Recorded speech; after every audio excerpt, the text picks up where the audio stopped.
নমস্কার, কেমন আছেন সবাই? আশা করি সবাই ভালো আছেন, ভালো থাকবেন, সুস্থ থাকবেন। আমার আরেকটি ব্লগে আপনাদের স্বাগত জানাই।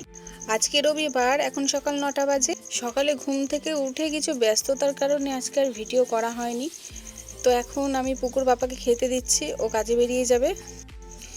চলুন ওকে আগে খেতে দিয়ে দিই, তারপর আমার অনেক কাজ আছে। সবথেকে বড় কাজ পুকুকে সামলানো। সে এখন বেরিয়ে গেছে পাড়া ঘুরতে। তো চলুন ওকে ডেকে আনি। আবার এটা যত সব বাজে অভ্যাসগুলো এর মধ্যে আছে।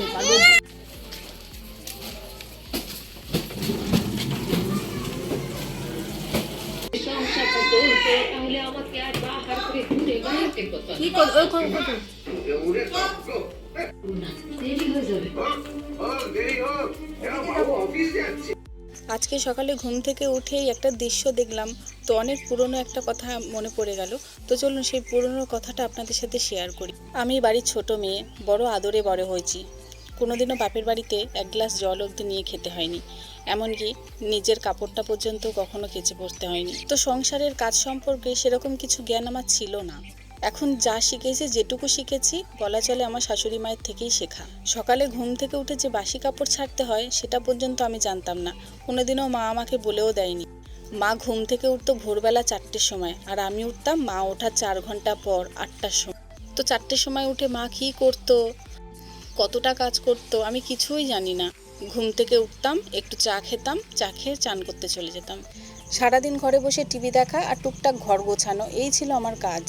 তো প্রথম যখন বিয়ে করে আসি, ঠিক 3-4 দিন পর আমার শাশুড়ি মা আমাকে বাসন মাজতে বলে। তখনকার দিনে আমি এসে দেখেছি যে আমার শাশুড়ি মা ছাই দিয়ে বাসন মাজতো, কিন্তু ছাই দিয়ে বাসন মাজতে আমি পারতাম না। তো সেই দিন অনেক বাসন ছিল। তো সেই ছাইয়ের মধ্যে আমি সেদিন একটু সার্ফের গুঁড়ো নিয়ে নিয়েছিলাম। বোকা তো, বুঝতাম না সার্ফের গুঁড়োটা হয়তো একটু বেশিই হয়ে গেছিলো। যেই না বাসনে জল ঢেলেছি, সেই হুড়হুড় করে কত ফেনাই হয়ে গেল।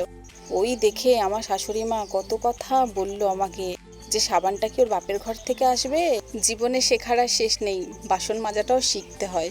তো আজকে হঠাৎ করে কেন আমার এই কথাটা মনে পড়ে গেল, আজকে সকালে ঘুম থেকে উঠে আমি যেই বাইরে গেছি, দেখি কুয়ো পাড়ে ফেনা আর ফেনা। আমি বলছি, এ বাবা, এটা আবার কীরকম জল পড়ছে, এরকম ফেনা ফেনা হয়ে যাচ্ছে কেন?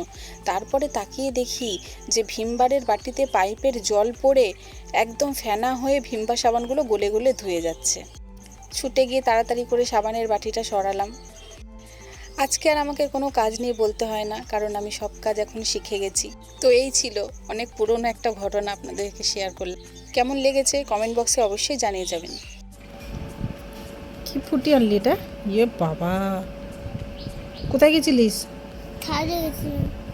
দাঁড়া দাঁড়া দাঁড়া দাঁড়া দাঁড়া, ধরি ধরি, দাঁড়া। কি ফুটি আনলি এটা?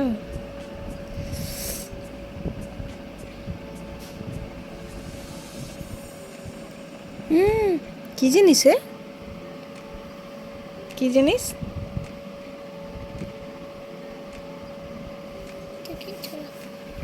ছোট্ট একদম। আর যাবি খালি পা, যাবি? কবে বুঝতে শিখবি রে তুই? আজকে আমি রান্না করেছিলাম আমুদি মাছের ঝাল। মাছ রান্না করেছি দেখে আমার ছেলেটা আর ভাতই খায়নি আজকে। আমি বললাম যে চল ডিম ভাজা করে দিচ্ছি, ভাত খাবি না, সেই বায়না ধরে আছে। সারা বছর কি এইভাবে মাংস রান্না করা সম্ভব? তো খাইনি, সে এখন পড়তে যাবে। তাড়াতাড়ি করে আমি ওর জন্য একটু ঝাল সুজি বানিয়ে দিচ্ছি।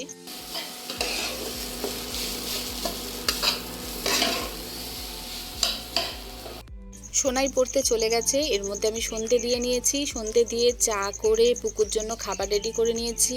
আর এদিকে দেখুন সন্ধেবেলা আমার পুকুরটা। তারপরে আমরা পুকুর পাপার সাথে একটু বেরিয়েছিলাম বেরু বেরু করতে।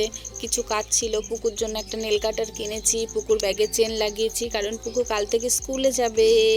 ইয়ে, আগের একটা ছোট্ট নেল কাটা ছিল, পুকু কোথায় হারিয়ে ফেলেছে, খুঁজেই পাচ্ছি না।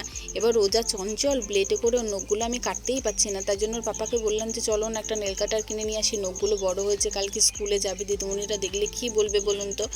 তারপর আমি বাড়িতে চলে এসেছি। বাড়িতে এসে গরম ভাত বসিয়ে দিয়েছি, আর একটা ডিম সেদ্ধ দিয়েছি, খানিক আলু সেদ্ধ দিয়েছি, দিয়ে এখন লঙ্কাটা ভেজে মাখছি। মেখে খাওয়া দাওয়া সেরে নেব। আজকের মতো ভিডিওটা এই পর্যন্ত। আবার অন্য কোনো ভিডিও নিয়ে আপনাদের সাথে হাজির হব। ততক্ষণ সবাই ভালো থাকবেন।